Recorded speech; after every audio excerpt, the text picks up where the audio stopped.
The sun hung low over the wide grasslands, casting long shadows across the pale earth as the heat of the day sank slowly into the ground. In the gentle rustling of the tall golden grass, something stirred with the soundless certainty of a creature born for ambush. A python, thick-bodied and ancient, moved with a patience that seemed older than the land itself.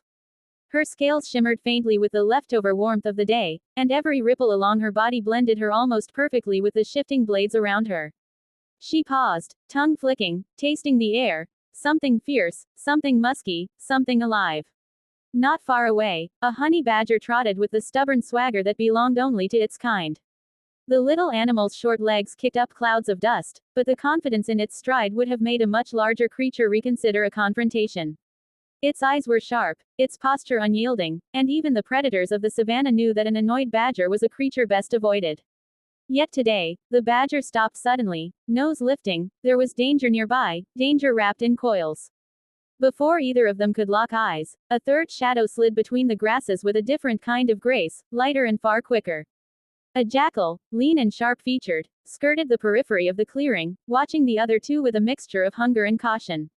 The jackal knew better than to rush headlong into a battle with either creature, but it also understood opportunity. A distracted opponent was a vulnerable one. And here were two of them. The badger spotted the jackal first and let out a low growl, baring its teeth in a warning the jackal pretended not to hear. The python sensed the tension, the sudden rising of heartbeats around her, and lifted her head a fraction higher, scanning the terrain. What followed happened with the kind of suddenness that shocks even the creatures involved. The jackal darted forward, aiming not for the python but for the badger, hoping to overwhelm it with speed. But the badger reacted instantly, twisting with a furious snarl and lunging toward the jackal's leg.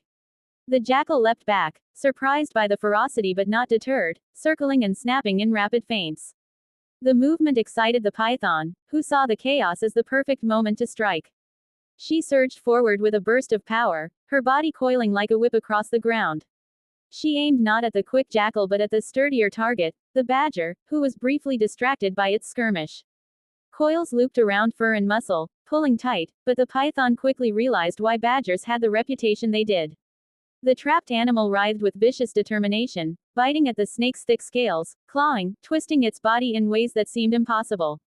The jackal watched for a heartbeat too long, uncertain whether to try again or flee, but the violence of the badger's struggle finally made the decision easy. There was no victory for him in this chaos.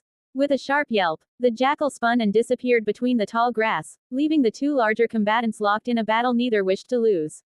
The badger drew in a breath and twisted once more, this time sinking its teeth into the python's neck.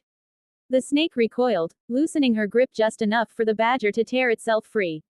Dust flew as the small, battered animal staggered, then regained its footing with a defiant stance. The python, stunned and pained, lifted her head again, but this time she did not lunge. Instead, she slowly began to retreat, her body sliding back into the safety of the grass with a weary grace. For several long seconds, the badger waited, chest heaving, torn between chasing the retreating serpent or conserving what remained of its strength. At last, survival won over pride. It shook itself, ruffled its fur, and lumbered forward into the fading light with the weary dignity of a creature that had fought too many battles and expected to fight many more. In the deep stillness that followed, only the wind spoke, brushing across the grass as if sweeping away the final traces of the struggle. The savannah returned to its quiet rhythm, indifferent to winners or losers, patient in the knowledge that another conflict would rise with the next sun.